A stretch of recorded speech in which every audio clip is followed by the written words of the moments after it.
Chacun percevra 28 000 € de salaire pendant 3 mois. Elle est pas belle la vie. Et toi, Nicolas, est-ce que ton patron t'a déjà dit « Ok, je t'engage » et ensuite tu démissionnes le lendemain et est-ce qu'il t'a déjà donné 30 000 balles? Pour ceux qui ne sont pas encore au courant que l'État français est une énorme fraude, une énorme arnaque, et bien une preuve de plus, les amis. Sébastien Lecornu a déposé sa démission il y a à peu près moins d'une heure maintenant. Emmanuel Macron vient d'accepter sa démission et Sébastien Lecornu va s'exprimer depuis Matignon. Alors écoutez les amis, voilà, on est en petit direct depuis le stream du Figaro. Une fois de plus, comment Beaujolais vous font passer des vessies pour des lanternes, et là vraiment au premier degré, et l'enfer pour le paradis. On voit ça ensemble tout de suite. Sébastien Lecornu, donc le Premier ministre le plus éphémère de l'histoire de la République française, je crois, il aura tenu 27 jours. 27 jours, pas plus, mais ne vous inquiétez pas, ne t'inquiète pas Nicolas, il va quand même avoir droit à sa retraite. C'est quand même pas mal, hein, je veux dire, c'est quand même plutôt rentable d'être Premier ministre, hein, voilà, tu es nommé par le président, ensuite hop, 3 semaines après, tu poses ta démission, et hop, c'est bon, t'as plus rien à faire, tu n'as plus rien à faire de toute ta vie, Nicolas va prendre soin de toi, Papa Nico va absolument prendre soin de toi, c'est quand même plutôt rentable, donc moi je dis félicitations. Et vous croyez que pour la retraite de Lecornu, je mens? Eh bien non les amis, non, rappelez-vous, on est en France, le décret de nomination des ministres ayant été publié, les membres du gouvernement Lecornu, vous savez, ceux qui ont été nommés hier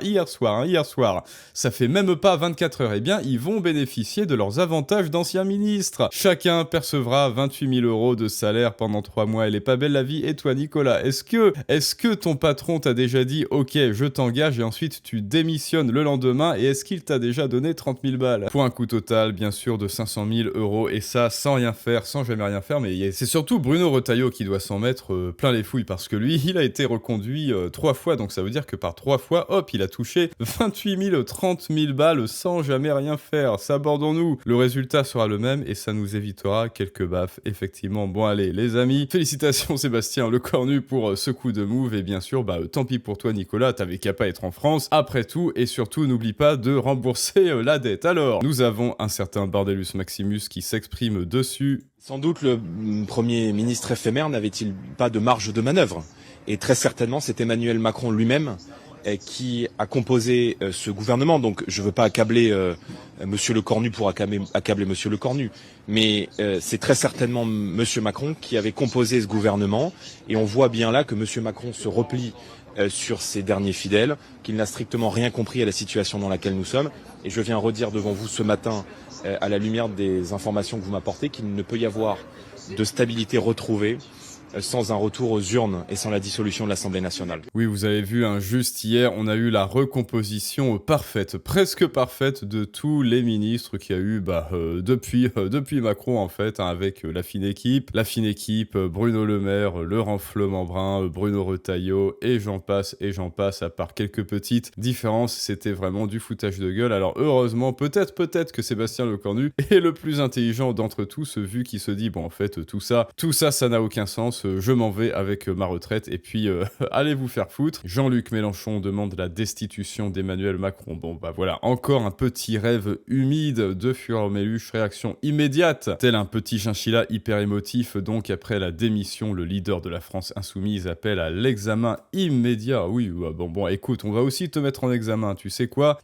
Mélenchon rend l'argent de la motion déposée par 104 députés pour la destitution d'Emmanuel Macron. Après la démission de Sébastien Lecornu, effectivement, il a réagi du tac au tac. Nous demandons l'examen immédiat de la motion déposée par 104 députés. Bon, écoute, va rêver ailleurs, Jean-Luc. Mathilde Panot, pareil, elle se croit dans une série 24 heures chrono, un truc comme ça. Lecornu démissionne, le compte à rebours est lancé. Bon, très certainement que c'est elle qui a lancé le compte à rebours. Bien sûr, ces gens se prennent pour je ne sais pas quoi. Ces gens se surestiment vraiment comme si leur avis était absolument vital. En pleine tourmente, le CAC 40 chute de près de 2% après la démission de Sébastien Lecornu. Qui investit dans le CAC 40? Dites-moi, je n'en sais rien. Est-ce que vous investissez dans le CAC 40? Écoutez, retirez tout, voilà. Et Marion Maréchal, enfin, qui appelle à former une coalition des droites. Bon, pour ne pas changer, mais qu'est-ce que la droite en France? Retour aux urnes, coalition des droites. Maintenant, bref, vous l'avez compris, les amis, les gens s'accordent à dire, enfin, Marion Maréchal n'est pas parlementaire, mais en tout cas, ils s'accordent tous à dire retour aux une, on va revoter, et surtout destitution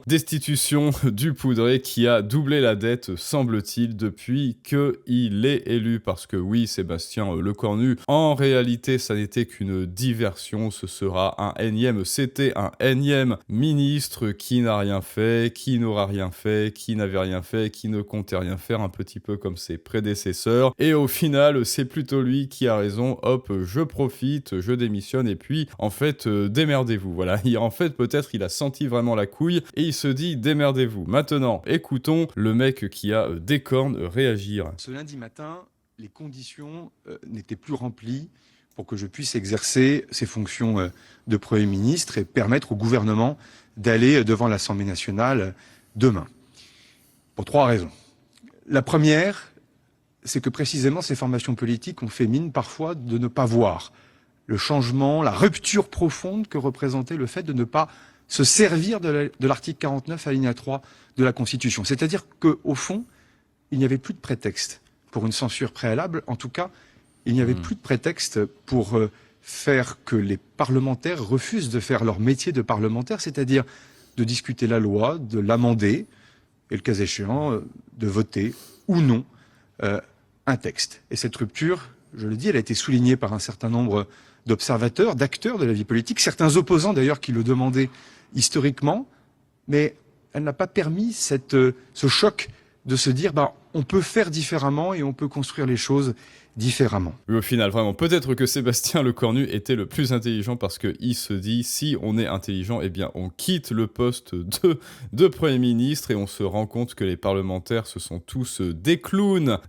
à minimum, des zouaves au maximum, hein. Il suffit de regarder la LFI et autres, bien sûr, qui hurlent tels des jeunes vierges effarouchées ou tels des animaux poussés à l'agonie dès que l'on leur propose un texte de loi avec lesquels ils ne sont pas d'accord. Et dès lors qu'ils crient destitution, démission, etc. Bref, peut-être, je dis bien peut-être que Sébastien Lecornu s'est dit tout cela c'est un cirque à ciel ouvert et donc en fait au revoir, voilà. Au revoir, je m'en vais un petit peu comme dirait l'autre, au revoir. Marine Le Pen appelle à dissoudre l'Assemblée nationale. Tata Marine qui nous dit qu'il n'y a pas de solution à ce problème qu'est la France. La censure, une mesure de sagesse. Voilà, donc ça règle la question. Oui, voilà, exactement. Sébastien Lecornu était sage de démissionner. De la censure. Et maintenant, ça pose une question au président de la République. Est-ce qu'il peut continuer à résister à la dissolution ? Vous l'appelez à prendre la parole aujourd'hui, Emmanuel Macron ? Non, mais c'est pas sa parole qui m'intéresse, c'est sa décision. Je l'appelle à dissoudre l'Assemblée nationale. Oui, ça c'est vrai, c'est intéressant. C'est pas sa parole qui nous intéresse. Bon, voilà, bravo Marine. Allez, hein, il faut l'encourager. Bravo, effectivement, Marine. On se fiche, fichez-vous éperdument de ce que disent les gens. Regardez ce qu'ils font. Alors, qu'est-ce qu'il va faire Emmanuel Macron ? Est-ce qu'il va enfin se dire je démissionne, plot twist non ? Car nous sommes au bout du chemin. Et il n'y a pas de solution. Il n'y en aura pas plus demain. Et par conséquent, la seule décision sage dans ces circonstances est prévue par la Constitution de la Ve République, c'est d'en revenir aux urnes et que les Français donnent une direction au pays. Vous n'accepterez pas de nouveau Premier ministre qui puisse être nommé aujourd'hui ? Non mais là on est au bout de la blague là. Je veux dire la farce a assez duré. Les Français sont excédés de cette situation et en l'occurrence Emmanuel Macron en résistant comme il le fait. Alors effectivement, oui, les Français sont excédés, mais les Français ne parviennent-ils pas à comprendre, ne commencent-ils pas à comprendre que tout cela est un cirque et qu'aucun Premier ministre ne va venir les sauver et que tout ça, cela n'est que du pur théâtre, comme s'il y avait un homme providentiel, tout d'un coup miraculeusement nommé par Emmanuel Macron, qui va venir régler tous leurs problèmes. Est-ce qu'on ne serait pas en train de rêver un petit peu debout ? Bien sûr, les Français ne sont pas cons, ils ne sont plus cons peut-être, enfin si peut-être un peu certains à gauche de la gauche qui font encore des rêves humides d'un Premier ministre prophétique, mais en tout cas le Français moyen non. Le Français moyen, il comprend que tout cela est un goulet d'étranglement. De manière irrationnelle aux institutions est en train de mettre le pays dans une situation terriblement compliquée. Et au passage, son camp également. Mais dans des crises telles que celles que nous vivons, les masques tombent. Et nous voyons aussi ce que valent les uns et les autres. Voilà. Je pense que chacun aura compris que LR, en fait, souhaitait plus de postes de ministres. que le PS souhaite plus de postes de ministres. Donc voilà 2 formations politiques qui se décrédibilisent totalement et qui sont prêts à empêcher la tenue de nouvelles élections parce qu'ils auront obtenu 1 ou 2 Marocains ministériels supplémentaires. Une mesure... Elle a dit marocain. Ils auront obtenu 1 ou 2 postes de Marocains. Bon, allez, sacrée Marine. Mais bon, en tout cas, cela fait des années et des années depuis quoi depuis Mitterrand que les masques tombent. Ça fait des années que tout cela, c'est le cirque Pinder. En fait, non, le cirque Pinder est jaloux du gouvernement français. Maintenant, cela suffit. Vous ne pouvez plus laisser ces gens décider de votre destin à votre place. Et pour cela, il faut déjà que vous deveniez libre en pensée et libre en parole, en sachant partager vos idées et aussi bien sûr en sachant les monétiser, en sachant vendre vos idées. Pour cela, vous le savez, il y a la masterclass, les clés de la persuasion en description et en commentaire. On va continuer de suivre cette affaire parce qu'il y en a beaucoup à dire. Là, j'ai un déménagement, vous le savez, un déménagement sous les bras, mais je vais tout de même essayer de faire un live aujourd'hui, si on a le temps, aujourd'hui ou demain sur ce genre d'affaires parce que, eh bien, écoutez, ça presse. Dites-moi ce que vous pensez de tout ce théâtre, ce que vous pensez de toute cette très mauvaise comédie. Dites-moi ce que vous pensez de toute cette mauvaise série B dont même France Télévisions ne voudrait pas. Et je vous dis à tous à très bientôt. Et bien écoutez, aujourd'hui même pour un prochain storytelling du monde moderne. Mais ça, c'est une autre histoire.